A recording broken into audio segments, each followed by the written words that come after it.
Two of my favourite lures to fish are chatterbaits and spinnerbaits.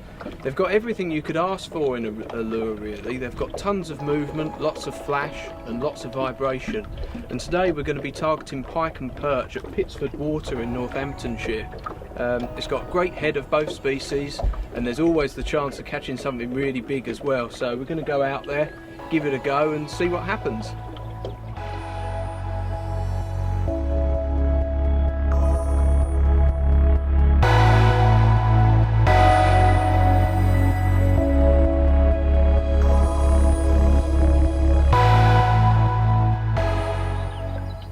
So today we're starting off using the bladed jigs, and bladed jigs and chatterbaits are one of my favourite types of lures because they're one of those that can catch anything that swims really, pike, perch, zander, you could even catch chub on them as well. It's a really good all-round lure for a lot of different reasons. So all the action comes from this square-shaped blade at the front of the lure, which is quite unique to bladed jigs. It gives off tons and tons of vibration, so when you're retrieving a bladed jig it feels like you're actually fishing a crankbait, as you can really feel the lure thudding away as you're swimming it back. All the weight is in the front here in the jig head. This is the 28 gram or 1 ounce model that Fox Rage do, and then it's got a big skirt, a big bushy skirt behind here, and then to give it even more attraction I've added a trailer which gives it even more movement and tons of vibration, lots of movement, and it's one of those lures that can really work well on tough days like today. I mean, it's bright sunshine, it's almost flat calm, and it's not going to be easy, but I'm confident that these chatterbaits and bladed jigs will work, and we'll see what happens. There's something else that I should point out as well. What I've done with this bladed jig is that I've added a stinger hook. So this stinger hook's got a slightly larger eye than your normal sort of Aberdeen style hook, and what I've done is I've just put some plastic tubing over the eye and slid it over the top of the main hook, and then just to secure it in place I've also put an extra bit of tubing in there. And what that does is that if you get a fish follow you in, or if you're getting a pike looking at the lure and it's not too sure, it's a little bit finicky, sometimes they nip at it. And if you want to convert those nips into bites, then having this stinger hook is a great way to help you catch more fish. The new Rage bladed jigs come in 3 different sizes, 17 grams, 21 grams and 28 grams. So in ounces that's 5/8 of an ounce, 3/4 of an ounce and an ounce. So that's going to keep you covered in a lot of different situations. There's 4 different colours in the range. The one I'm holding here is Table Rock, but you've also got black and gold, pike and bleak. So 4 different colours, 2 that are dull, which are the colours that I think we're going to be using mostly today because we're going to be fishing in clear water, and also you've got some brighter colours for when you want to fish in coloured water and stained water and you want that lure to stand out a lot more to those fish. It's one of my favourite lures to try, and I'm really confident that hopefully it's going to catch me a few fish today.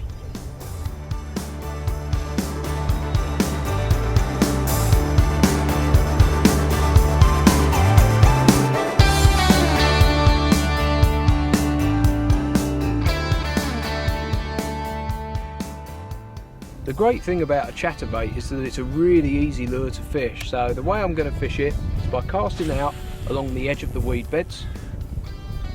Big long cast, wait for it to hit the bottom, and then I'll give it a jerk once it's hit the bottom to get it off the bottom and away from the weed, and just do a medium speed retrieve all the way back to the boat. Sometimes I like to add the odd little jerk into the retrieve as well to give the lure a little bit more movement and make it look a little bit different as well. I'm using a bait casting setup today, but you don't have to use a bait casting setup if you use chatterbaits. You can use them on a spinning setup as well, but I like a bait casting setup because it's nice and easy once you get the hang of making the casts to make big long casts and cover lots of water. The rod I'm using today is a Fox Rage Swim and Soft. It's 7'2" and it casts lures between 20 to 60 grams, and it's a really nice rod for fishing chatterbaits with as well, especially the new bladed jigs. which range up to 28 grams, so to about an ounce. It's a great all-round rod. It's got a moderate action, so when you hook into a fish, it's got a bit of a bend, which is great. I really like that. I like to use braid when I'm targeting pike because it has no stretch, so when you get a take, you can set the hooks into those really bony mouths. I also like to use a high vis braid as well, so that I know where my lure's fishing at any one time, and also if I get a bite, then I can also watch the line for any takes or nips or any other kind of bites or anything indicating that it could be a bite, so that I know when to strike. Tied onto my braid is a 55-pound titanium trace, and then clipped onto that is my lure, which in this case is the bladed jig.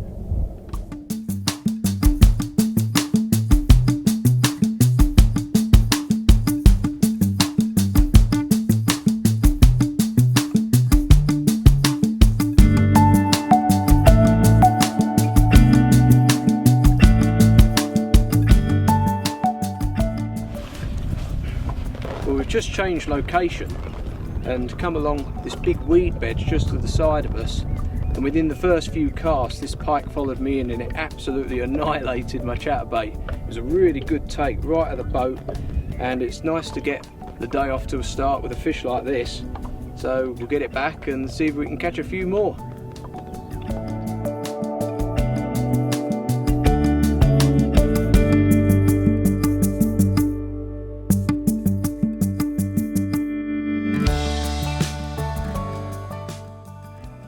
In addition to the new rage bladed jigs, we've also got the new spinnerbaits. So they come in two different sizes. There's 14 and 28 grams. They've got willow leaf shaped blades, so they're great for fishing in warm water conditions, as you can fish them fairly fast, but you can also fish them quite slow too if you slow down your retrieve. They come in 5 different colours, again a range of dull colours such as black and gold and pike, and some brighter colours as well like fire tiger, bleak and table rock.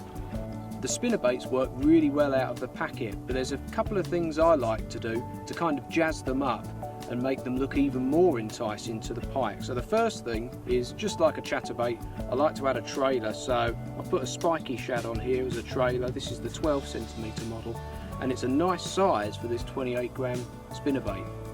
I've also added a trailer hook similarly to the chatterbait, so when the pike are being a bit finicky on a day like today, it's very hot and sunny, flat calm, not great conditions.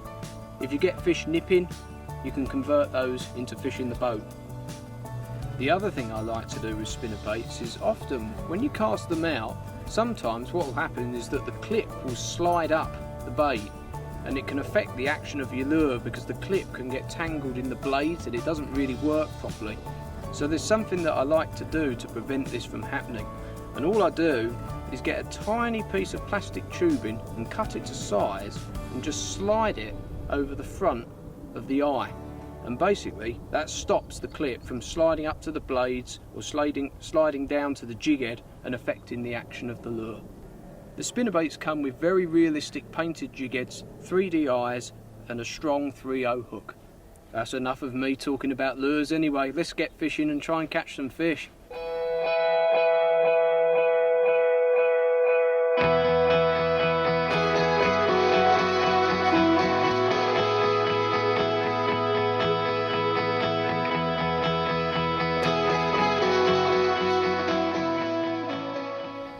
The great thing about spinnerbaits and chatterbaits is that they work well for all sizes of pike. I mean, this is not the biggest pike you'll ever see, but it definitely took a liking to one of our spinnerbaits, so it livens up what's been so far a really quite tough day.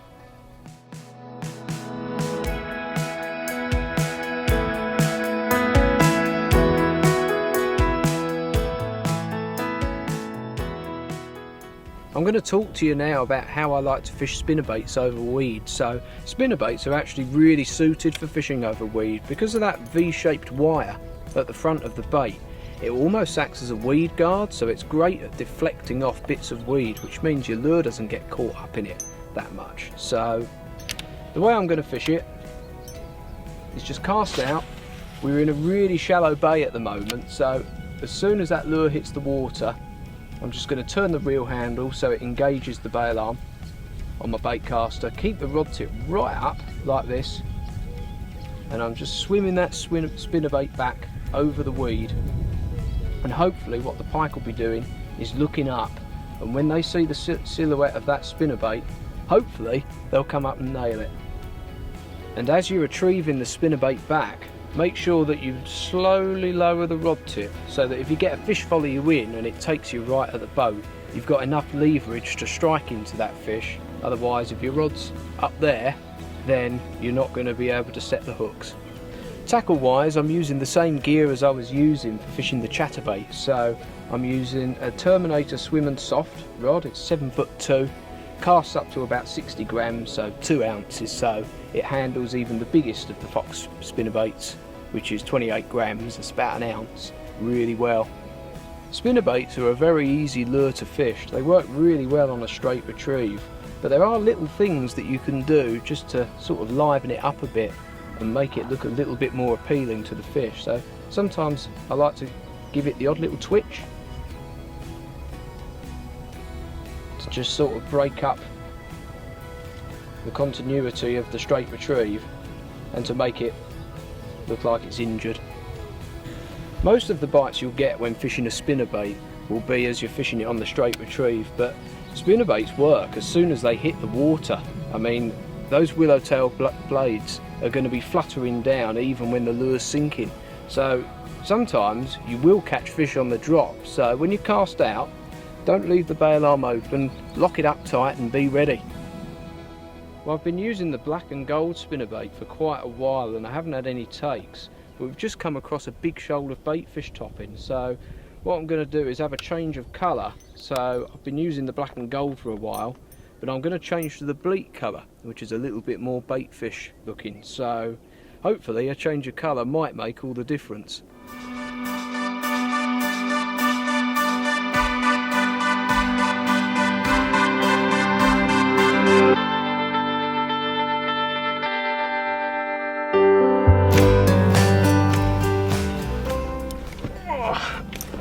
What an awesome looking pike.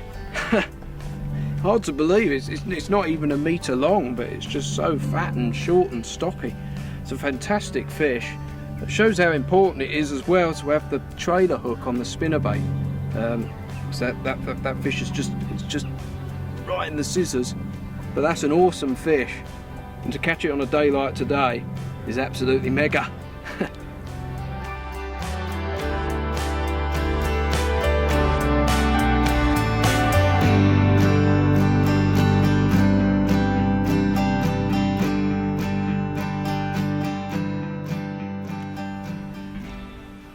Well, I've literally just cast out,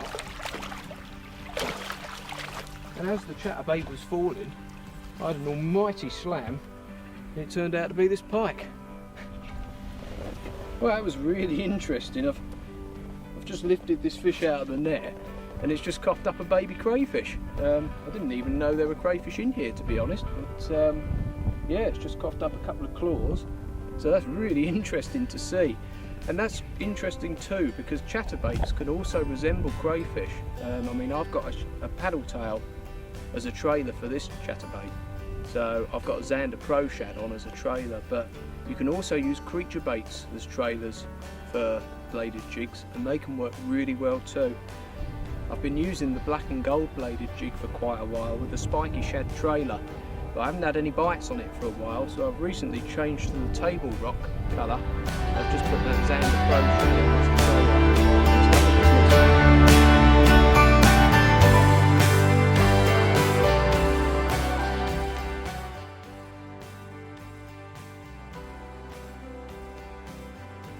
Not long to go now until the boats are in.